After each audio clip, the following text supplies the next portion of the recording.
O presidente da Câmara, deputado Arthur Lira, participou de evento online na tarde desta segunda-feira, em que defendeu a criação de um programa social em substituição ao Bolsa Família. No Brasil existem os programas sociais, hoje o Bolsa Família. Existiu no ano passado e, por falta do orçamento votado, a interrupção no auxílio emergencial. Nós passamos aí 3 meses sem pagar auxílio, 3 ou 4 meses. E voltou de maneira mais moderada, porque se nós tivéssemos votado um valor um pouco menor no passado, talvez ele pudesse ser espaçado por mais tempo.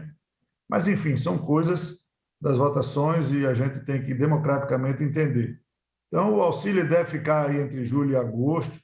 Eu não acho que a melhor solução seja postergá-lo. Nós temos que ter um projeto viável para ainda antes do recesso votar um projeto de auxílio, não, mas de renda permanente, em substituição ao Bolsa Família, inclusive sendo mais socialmente agradável, palatável. Ele vem com as discussões que nós tínhamos lá atrás, ele vem com a inclusão social.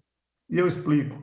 Hoje, o usuário do Bolsa Família, se ele precisar entrar no mercado formal, se ele se arriscar, que muito poucos se arriscam, ele se perder o emprego de carteira assinada, ele não volta para o programa. Ou seja, você não fomenta o crescimento do cidadão.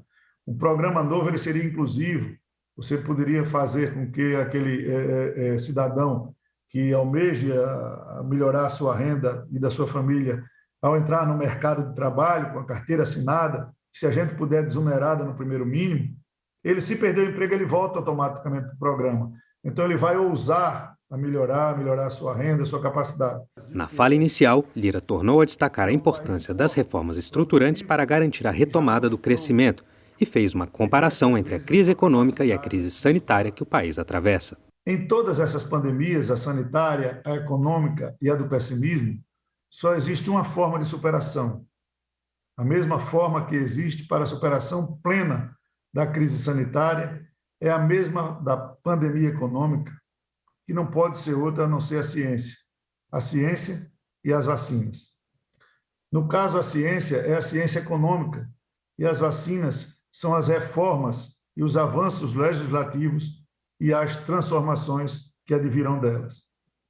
O Programa Nacional de Prevenção à Imunização Econômica, que vem sendo conduzido pela Câmara e pelo Senado, para o pós-pandemia, nunca foi tão acelerado. É importante deixar isso bem frisado. Nós tivemos um ano de 2020 onde as reformas não andaram.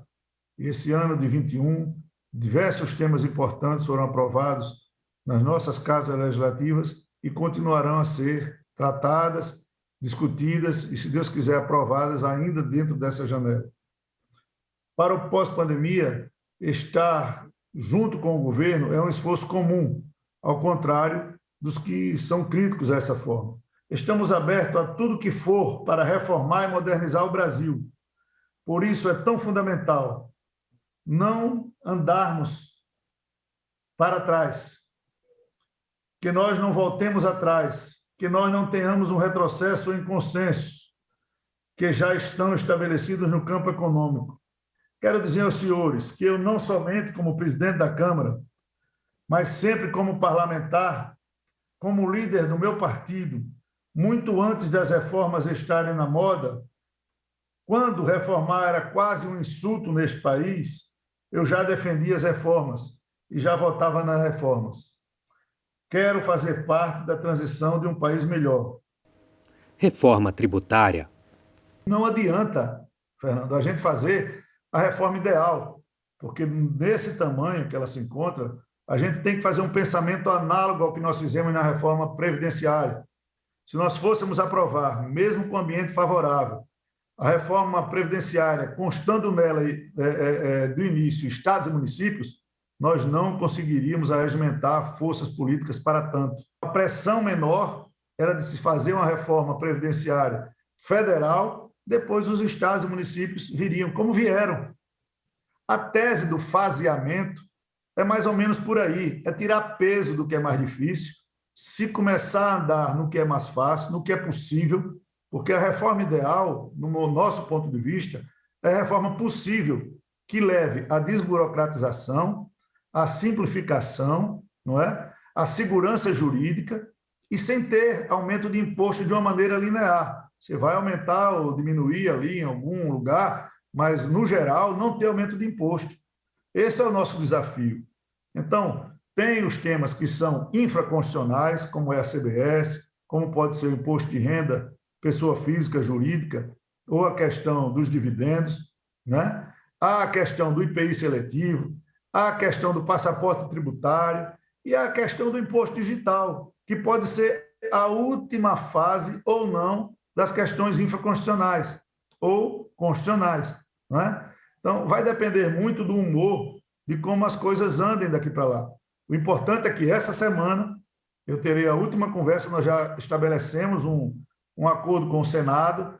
A PEC começará pelo Senado Federal, a sua parte constitucional, sob relatoria do senador Roberto Rocha, que nós teremos ainda uma reunião para definir mais ou menos quais são os temas mais críticos para que a gente possa ir desidratando, para se depois for pegando pressão, eles possam vir a ser inseridos novamente.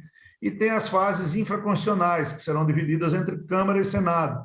Agora, sem vaidade nenhuma, Fernando e André, sem nenhum tipo de paternalismo ou preciosismo de CPFs ou CNPJs, nós temos a obrigação de, ainda nesse ano, no ano que recrudesceu a pandemia, no ano de dificuldades ainda de polarizações, a gente possa entregar minimamente a reforma possível. Eu acho que ela vai ser muito bem-vinda.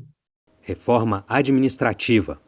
Eu chamei amanhã uma reunião almoço aqui na residência oficial com todos os líderes da Câmara para que nós possamos instalar essa semana a comissão especial que irá tratar da reforma administrativa.